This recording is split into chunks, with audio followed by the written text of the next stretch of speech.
Hi friends, ഇന്ന് ഞാൻ എത്തിയിരിക്കുന്നത് വളരെ എളുപ്പത്തിൽ തയ്യാറാക്കിയെടുക്കാൻ പറ്റുന്ന വളരെ ടേസ്റ്റി ആയിട്ടുള്ള ചോറിൻ്റെ കൂടെയും ചപ്പാത്തിയുടെ കൂടെയും എന്തിൻ്റെ കൂടെയും കഴിക്കാൻ പറ്റിയ ഒരു കറിയുടെ റെസിപ്പിയുമായിട്ടാണ് കേട്ടോ. ഈ കറി ഉണ്ടാക്കിയിരിക്കുന്നത് എങ്ങനെയാണെന്നൊന്ന് കണ്ടു നോക്കിയാലോ. അപ്പം അതിനായിട്ട് ഞാനൊരു ചെറിയ പപ്പായയും ഒരു അരക്കപ്പ് തുവരപ്പരിപ്പ് എടുത്തിട്ടുണ്ട്. തുവരപ്പരിപ്പ് ഒന്ന് കഴുകി കുതിരാനായിട്ട് ഇട്ട് വെച്ചിട്ടുണ്ട് കേട്ടോ. ഇനി നമുക്ക് ഈ പപ്പായയുടെ തൊലിയെല്ലാം ഒന്ന് കളഞ്ഞ് കഴുകി വൃത്തിയാക്കി ചെറിയ കഷ്ണങ്ങളാക്കി എടുത്തുകൊണ്ട് വരാം. ഇവിടെ ഞാനൊരു കുക്കർ എടുത്തിട്ടുണ്ട്. അതിലേക്ക് പരിപ്പിട്ട് കൊടുത്തിട്ടുണ്ട്.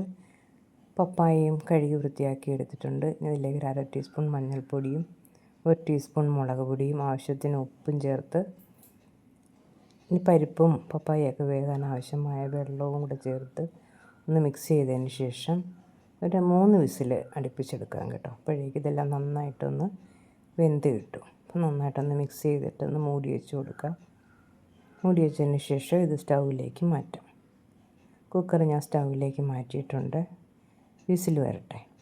ഈ സമയത്ത് നമുക്ക് അരപ്പ് തയ്യാറാക്കാം.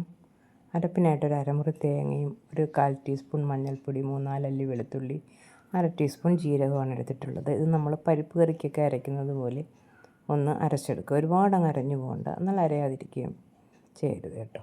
ഇപ്പം നമ്മുടെ പപ്പായയും പരിപ്പും ഒക്കെ ഒന്ന് വെന്ത് വന്നിട്ടുണ്ട്. ഇതെല്ലാം സ്പൂൺ കൊണ്ടൊന്ന് നന്നായിട്ടൊന്ന് ഉടച്ചു കൊടുക്കാം. ഉടച്ചതിന് ശേഷം അരച്ച് വെച്ചിരിക്കുന്ന അരപ്പ് ഇതിലേക്ക് ചേർത്ത് കൊടുക്കുക. കുറച്ച് അരപ്പ് വെള്ളം കൂടി ചേർത്തിട്ടുണ്ട്. ഇനി ഒന്ന് മിക്സ് ചെയ്ത് നോക്കാം.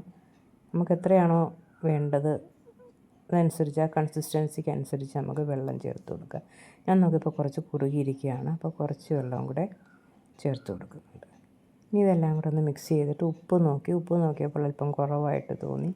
അങ്ങനെ കുറച്ച് ഉപ്പും കൂടെ ചേർത്ത് കൊടുത്തിട്ടുണ്ട്. ഇനി ഒന്നും കൂടെ നന്നായിട്ട് മിക്സ് ചെയ്തിട്ട് നമുക്ക് അടപ്പുകൊണ്ട് ഒന്ന് അടച്ച് വെച്ച് കൊടുക്കാം. അതൊന്ന് തിളച്ച് വരട്ടെ. ഇനി ഞാൻ കുറച്ച് കറിവേപ്പിലയും കൂടെ ചേർക്കുന്നുണ്ട് കേട്ടോ. കറിവേപ്പിലയും കൂടെ ഇട്ട് കൊടുത്തിട്ട് നമുക്കൊന്ന് മൂടി വെച്ച് കൊടുക്കാം. ഒന്ന് തിളച്ചൊന്ന് കുറുകി വരണം. ഒരു 4-5 മിനിറ്റ് ഇരിക്കട്ടെ. ഇപ്പോൾ ഇതോ എണ്ണയൊക്കെ തെളിഞ്ഞ് വന്നിട്ടുണ്ട്. കറിയൊക്കെ ഒന്ന് കുറുകി വന്നിട്ടുണ്ട്. ഇത്രയും മതി. ഇനി ഒരുപാട് സമയം നമുക്ക് സ്റ്റൗവിൽ വെക്കേണ്ട കാര്യമില്ല കേട്ടോ. ഇനി നമുക്കിതിലേക്കൊരു താളിപ്പാണ് വേണ്ടത്. അതിനായിട്ട് ഇപ്പോൾ 2-3 ചെറിയ ഉള്ളിയും ഉണക്കമുളകും കറിവേപ്പിലയും കടുകും എല്ലാം കൂടെ ഒന്ന് താളിച്ചൊഴിച്ചിട്ടുണ്ട്. ഇത്രയേ ഉള്ളൂ. നല്ല അടിപൊളി ടേസ്റ്റിലുള്ള പപ്പായയും തുവരപ്പരിപ്പും ചേർത്തുള്ള ഒരു കറി ഇവിടെ തയ്യാറായിട്ടുണ്ട്. അപ്പോൾ എല്ലാവരും ഇത് ട്രൈ ചെയ്ത് നോക്കണം കേട്ടോ. ഇഷ്ടപ്പെടുകയാണെങ്കിൽ ലൈക്ക് ചെയ്യുകയും ഷെയർ ചെയ്യുകയും കമൻറ്റ് ചെയ്യുകയും ചാനൽ സബ്സ്ക്രൈബ് ചെയ്യുകയും വേണം. Okay, thank you.